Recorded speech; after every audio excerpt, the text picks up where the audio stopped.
اعوذ باللہ من الشیطان الرجیم بسم اللہ الرحمن الرحیم وقال الذین کفروا، اور کہنے لگے وہ لوگ جنہوں نے کفر کیا، لن نؤمن بہذا القرآن، ہم ہرگز اس قرآن پر ایمان نہیں لائیں گے، ولا بالذی بین یدیہ، اور نہ ان کتابوں پر جو اس قرآن سے پہلے تھیں، یعنی جو پہلے آسمانی کتابیں تھیں۔ ولو ترا،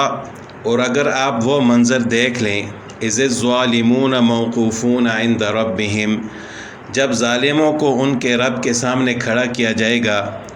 یرجع بعضهم الی بعض القول، تو ان میں سے بعض ایک دوسرے پر بات ڈالیں گے، یعنی جب اللہ کے سامنے ان کو کھڑا کیا جائے گا اور ان سے پوچھا جائے گا کہ آپ نے دنیا میں کفر اور شرک کیوں کیا، تو ایک دوسرے پر بات ڈالنا شروع کر دیں گے، اور دنیا میں وہ سر عام کفر کر رہے ہیں اور کہہ رہے ہیں کہ ہم اس قرآن پر بھی ایمان نہیں لاتے اور اس سے پہلے آسمانی کتابوں پر بھی ایمان نہیں لاتے۔ تو جب اللہ کے سامنے ان کو پیش کیا جائے گا تو وہ کس طرح ایک دوسرے پر بات ڈالیں گے، اللہ تعالیٰ نے ان کے وہ الفاظ بھی بیان فرمائے ہیں۔ یقول الذین استضعفوا، جو دنیا میں کمزور سمجھے جاتے تھے وہ لوگ کہیں گے، للذین استکبروا، ان سے جو بڑے تھے، یعنی جو دنیا میں بڑے سمجھے جاتے تھے، کمزور لوگ ان سے کہیں گے قیامت کے دن اللہ کے سامنے کہ لولا انتم لکنا مؤمنین، اگر تم نہ ہوتے تو ہم ایمان والے ہوتے، یعنی ہم نے تمہاری وجہ سے کفر کیا، اگر تم نہ ہوتے ہمیں ایمان سے منع نہ کرتے تو آج ہم بھی ایمان والے ہوتے۔ قال الذین استکبروا، ان کے جواب میں جو بڑے لوگ ہوں گے، جو بڑے سمجھے جاتے تھے، وہ کہیں گے للذین استضعفوا، ان لوگوں سے جو دنیا میں کمزور سمجھے جاتے تھے، انحن صددناکم عن الہدی، کیا ہم نے تمہیں ہدایت سے منع کیا ہے، بعد اذ جاءکم، اس کے بعد کہ وہ ہدایت آپ کے پاس آ چکی تھی، بل کنتم مجرمین، بلکہ تم خود مجرم تھے۔ یعنی وہ جو بڑے لوگ ہوں گے، دنیا میں بڑے سمجھے جاتے تھے، وہ اپنا قصور نہیں مانیں گے بلکہ کہیں گے کہ تم نے خود جرم کیا ہے، ہم نے تو تمہیں منع نہیں کیا، ہدایت تمہارے پاس آ چکی تھی۔ وقال الذین استضعفوا للذین استکبروا، پھر وہ کمزور لوگ بڑے لوگوں سے کہیں گے، بل مکر اللیل والنہار، دن اور رات کی تمہاری یہ فریب ہے تمہارا، اذ تأمروننا، کہ تم ہمیں حکم دیتے تھے، ان نکفر باللہ، کہ ہم اللہ کے ساتھ کفر کریں، ونجعل له اندادا، اور اس کے ساتھ شریک ٹھہرائیں، واسروا الندامۃ، اور وہ پچھتاوے کو چھپائیں گے، یعنی بظاہر تو وہ ایک دوسرے پر بات ڈالیں گے کہ تم نہ ہوتے تمہیں ایمان والا ہوتا، اور وہ دوسرے کہیں گے کہ نہیں ہم نے تو تمہیں گمراہ نہیں کیا۔ اب بظاہر تو اس طرح کی باتیں کریں گے، لیکن اندر اندر سے وہ دونوں یہی پچھتائیں گے کہ لما رأوا العذاب، جب وہ عذاب کو دیکھیں گے تو پچھتائیں گے کہ شاید اگر ہم دنیا میں ایمان لے آتے تو آج ہماری یہ حالت نہ ہوتی۔ وَأَسَرٌ، وہ چھپائیں گے، الندامۃ، ندامت کو، پچھتاوے کو، وَجَعَلْنَا الْأَغْلَالَ، اور ہم نے ڈالی ہیں تو فی اعناق الذین کفروا، کافروں کی گردنوں میں، یعنی اس دن اللہ تعالیٰ کافروں کی گردنوں میں توق ڈالیں گے، هل یجزون الا ما كانوا یعملون، اور یہ ان کے اعمال کا بدلہ ان کو دیا جائے گا۔ تو ظاہر ہے دنیا میں انہوں نے کفر اور شرک کیا، تو قیامت کے دن چاہے وہ بے شک ایک دوسرے پر بات ڈالیں، لیکن ان کے اعمال کا عذاب ان کو دیا جائے گا اور ان کی گردنوں میں توق ڈالے جائیں گے۔ وما ارسلنا فی قریۃ من نذیر، اور کسی بستی میں ہم نے کوئی ڈرانے والا نہیں بھیجا، الا قال مترفوها، مگر اس بستی کے اسودہ حال لوگوں نے کہا، مترفوها یعنی جو مالدار لوگ تھے، سردار تھے، اسودہ حال تھے، ان لوگوں نے کہا کہ انا بما ارسلتم به، کہ بے شک جو چیز تمہیں دے کر بھیجی گئی ہے، جس چیز کے ساتھ تمہیں بھیجا گیا ہے، کافرون، ہم اس کو نہیں مانتے۔ اور یہ ہمیشہ ان لوگوں نے انکار کیا ہے کہ جو اسودہ حال تھے، جو اپنے آپ کو مال و دولت والے سمجھتے تھے کہ ہم تو زیادہ مال والے ہیں، اور آگے اس کا ذکر بھی آ رہا ہے، وقالوا نحن اکثر اموالا واولادا، کہ ہم تو زیادہ مال والے ہیں، زیادہ اولاد والے ہیں، وما نحن بمعذبین، ہمیں تو عذاب نہیں دیا جائے گا۔ تو وہ دنیا کے اندر جو مالدار لوگ تھے وہ سب سے پہلے حق کی دعوت کو ماننے سے انکار کرتے ہیں، کیونکہ وہ اپنی دنیاوی زندگی کو ترجیح دیتے ہیں۔ وہ یہ سمجھتے ہیں کہ دنیا میں ہمارے پاس اتنا مال ہے، ہماری اولاد زیادہ ہے، ہمارا جتھا ہے، قبیلہ ہے، تو وما نحن بمعذبین، ہمیں تو عذاب نہیں دیا جائے گا۔ تو اللہ تعالیٰ نے فرمایا کہ کل، ان سے کہہ دیجئے، ان ربی یبسط الرزق لمن یشاء ویقدر، کہ میرا رب جس کے لیے چاہتا ہے رزق کو شادہ کرتا ہے اور جس کے لیے چاہتا ہے تنگ کر دیتا ہے، ولکن اکثر الناس لا یعلمون، لیکن اکثر لوگ نہیں جانتے۔ یعنی رزق کا زیادہ ہونا، مال کا زیادہ ہونا یہ کوئی کامیابی کی دلیل نہیں ہے۔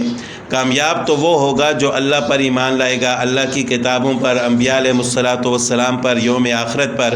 اگر دنیا میں کسی کے پاس مال ہے تو یہ آخرت میں یقین، آخرت میں کامیابی کی کوئی دلیل نہیں ہے، کوئی سرٹیفکیٹ نہیں ہے کہ دنیا میں مال مل گیا تو آخرت میں بھی کامیابی ہی کامیابی ہوگی۔ تو انبیاء علیہ الصلاۃ والسلام پر ہمیشہ شروع میں کمزور لوگوں نے ایمان لایا ہے، اور جو سردار تھے، مالدار تھے، بڑے تھے، انہوں نے ہمیشہ تکبر کیا اور انبیاء علیہ الصلاۃ والسلام کی بات ماننے سے انکار کیا۔ حدیث میں آتا ہے کہ زمانہ جاہلیت میں دو شخص ایک کاروبار میں شریک تھے، پھر ان میں سے ایک یہ جگہ چھوڑ کر کہیں ساحلی علاقے میں چلا گیا اور دوسرا مکہ میں ہی رہ رہا تھا۔ جب رسول اللہ صلی اللہ علیہ وسلم مبعوث ہوئے تو آپ صلی اللہ علیہ وسلم کی نبوت اور رسالت کا چرچا جب دور دور تک پہنچا تو وہ ساحلی علاقے پر جو ساتھی گیا تھا اس نے مکی ساتھی کو جو مکہ میں رہ رہا تھا خط لکھا اور دریافت کیا کہ دعویٰ نبوت کا تم لوگوں نے کیا اثر لیا؟ تو اس مکی ساتھی نے جواب لکھا کہ قریش میں تو کوئی بھی ان کا تابع نہیں ہوا، صرف غریب اور مسکین بے حیثیت لوگ ان کے پیچھے لگے ہیں۔ ساحلی ساتھی وہاں اپنی تجارت چھوڑ کر مکہ آیا اور اپنی ساتھی سے کہا کہ مجھے ان صاحب کا پتہ بتاؤ جو نبوت کا دعویٰ کر رہے۔ تو یہ جب ان کے پاس رسول اللہ صلی اللہ علیہ وسلم کے پاس پہنچا، رسول اللہ صلی اللہ علیہ وسلم کی خدمت میں حاضر ہوا اور دریافت کیا کہ آپ کس چیز کی دعوت دیتے ہیں۔ آپ صلی اللہ علیہ وسلم نے اپنی دعوت اسلام کے اہم اجزاء کا ذکر فرمایا۔ تو دعوت اسلام کو آپ صلی اللہ علیہ وسلم کی زبان مبارک سے سنتے ہی اس نے کہا اشہد انک رسول اللہ، کہ میں گواہی دیتا ہوں کہ آپ اللہ کے رسول ہیں۔ تو آپ صلی اللہ علیہ وسلم نے ان سے پوچھا کہ آپ کو یہ کیسے معلوم ہوا کہ میں اللہ کا رسول ہوں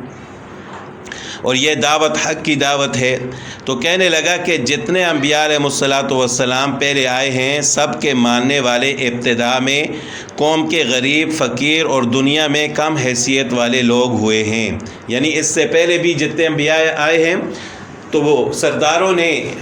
مالداروں نے تکبر کیا اور ان کی دعوت کو ٹھکرایا، اور غریب، مسکین اور بے حیثیت لوگ جو دنیا کے اعتبار سے بے حیثیت تھے، اللہ کے ہاں تو ان کا بڑا مقام تھا، انہوں نے یہ انبیاء کی بات کو مانا۔ تو جب میں نے دیکھا کہ آپ کے ماننے والے بھی ابتدا میں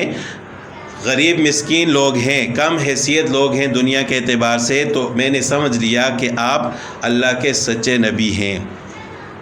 تو یہاں لفظ آیا ہے قال مترفوہا، مترف طرف سے مشتق ہے جس کے معنی ناز و نعمت کی فراوانی کے آتے ہیں۔ مترفین سے مراد اغنیاء اور مالدار اور قوم کے رؤسا، سردار۔ اور آگے فرمایا کہ نحن اکثر اموالا واولادا وما نحن بمعذبین، وہ یہ سمجھتے تھے کہ ہمارا مال بھی زیادہ ہے، ہماری اولاد بھی زیادہ ہے تو ہمیں تو عذاب نہیں دیا جائے گا۔ تو اللہ تعالیٰ نے فرمایا کہ ان ربی یبسط الرزق لمن یشاء ویقدر ولکن اکثر الناس لا یعلمون۔ اور آگے اللہ تعالیٰ نے فرمایا کہ وما اموالکم ولا اولادکم باللتی تقربکم عندنا زلفی،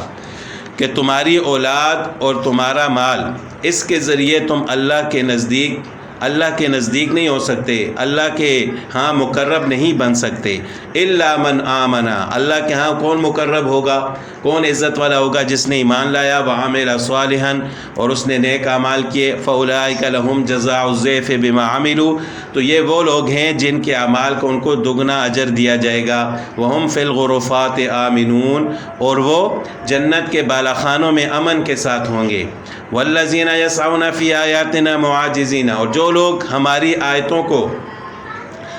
ہرانے میں، یعنی ہماری آیتوں کو عاجز کرنے میں کوشش کر رہے ہیں، اولئک فی العذاب محضرون، وہ اللہ کے عذاب میں پکڑے جائیں گے۔ تو یہ کون لوگ ہوں گے جن کے اعمال کو ان کو آخرت میں دگنا اجر ملے گا؟ ایمان والے، ایمان اور عمل صالح والے اللہ کے نزدیک مقبول یہی لوگ ہیں۔ دنیا میں کوئی ان کو پہچانے یا نہ پہچانے، ان کی قدر کرے یا نہ کرے، آخرت میں ان کو جزائے ضعف ملے گا۔ ضعف ضاد کے کسرہ کے ساتھ ہے، جس کے معنی ایک شے کے مثل یا امثال کہتے ہیں۔ مراد یہ ہے کہ جس طرح دنیا میں دولت والے اپنی دولت کو بڑھانے میں لگے رہتے ہیں، اللہ تعالیٰ ان کے اعمال کی جزا کو آخرت میں بڑھا دیں گے۔ 10 گنا سے لے کر 700 گنا تک یا اس سے بھی زیادہ اللہ تعالیٰ ان کو عطا فرمائیں گے۔ قل ان ربی یبسط الرزق لمن یشاء من عبادی ویقدر لہ، اسی قسم کی آیت پیچھے بھی گزری ہے۔ پھر آگے اللہ تعالیٰ فرماتے ہیں کہ کہہ دیجئے میرا رب جس کے لیے چاہتا ہے رزق کشادہ کرتا ہے اپنے بندوں میں سے، ویقدر لہ، اور جس کے لیے چاہتا ہے کم کر دیتا ہے۔ وما انفقتم من شیء فہو یخلفہ، اور جو بھی تم خرچ کرتے ہو وہ اس کا بدلہ تمہیں دیتا ہے۔ فَهُوَ يُخْلِفُهُ، وہ اس کا بدلہ تمہیں دیتا ہے۔ وَهُوَ خَيْرُ الرَّازِقِينَ، اور وہ بہترین رزق دینے والا ہے۔ اب وَمَا أَنفَقْتُم مِّن شَيْءٍ فَهُوَ يُخْلِفُهُ، اس آیت کے لفظی معنی یہ ہے کہ تم جو چیز بھی خرچ کرتے ہو اللہ تعالیٰ اپنے غیب کے خزانوں سے اس کا بدلہ دیتے ہیں۔ اور یہ دنیا میں تجربہ بھی ہے کہ جو آدمی جتنا خرچ کرتا ہے اللہ تعالیٰ اس کو اتنا ہی عطا فرماتے ہیں۔ اللہ کے راستے میں خرچ کرے یا اپنے جائز ضروریات میں خرچ کرے، اپنے گھر والوں پر خرچ کرے، بچوں پر خرچ کرے، تو اس کا بدلہ اللہ تعالیٰ ضرور اس کو عطا فرماتے ہیں۔ صحیح مسلم میں حضرت ابو ہریرہ رضی اللہ تعالیٰ عنہ کی حدیث ہے، رسول اللہ صلی اللہ علیہ وسلم نے فرمایا کہ ہر روز جب لوگ صبح کرتے ہیں، صبح کے وقت 2 فرشتے آسمان سے اترتے ہیں اور یہ دعا کرتے ہیں، اللہم آت منفقا خلفا،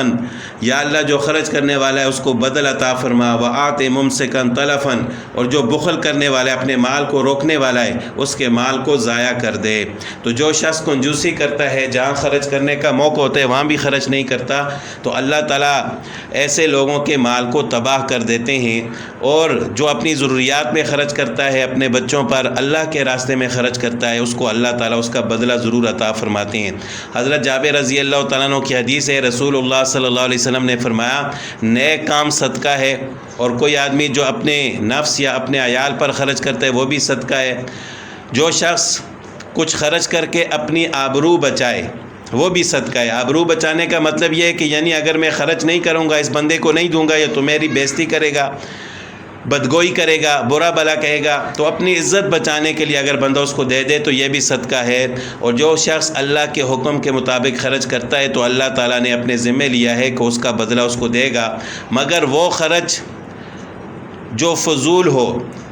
فضول خرچی جس کو کہا جاتا ہے، گناہ کے کاموں میں انسان خرچ کرے تو اس کے بدلے کا وعدہ نہیں ہے۔ یعنی انسان ضروریات سے بھی بڑھ کر فضول خرچی کرتا ہے یا اس سے بھی بڑھ کر اپنے مال کو گناہ کے کاموں میں خرچ کرتا ہے، تو وہ یہ امید نہ رکھے کہ میں خرچ کر رہا ہوں اور اللہ تعالیٰ مجھے اس کا بدلہ عطا فرمائیں گے۔ یہ وعدہ اس خرچ کا ہے کہ جو انسان اللہ کے راستے میں خرچ کرے یا جائز ضروریات میں ایک حد میں خرچ کرے۔ اگر حد سے زیادہ خرچ کرتا ہے یا گناہ کے کاموں میں تو اللہ تعالیٰ اس کا بدلہ عطا نہیں فرماتے۔ تو کبھی بھی انسان کو یہ نہیں سوچنا چاہیے کہ خرچ کرنے سے مال کم ہوگا، بلکہ اللہ تعالیٰ اس بندے کی ضروریات کو بھی پورا فرماتے ہیں اور ضروریات کے مطابق اس کو رزق بھی عطا فرماتے ہیں۔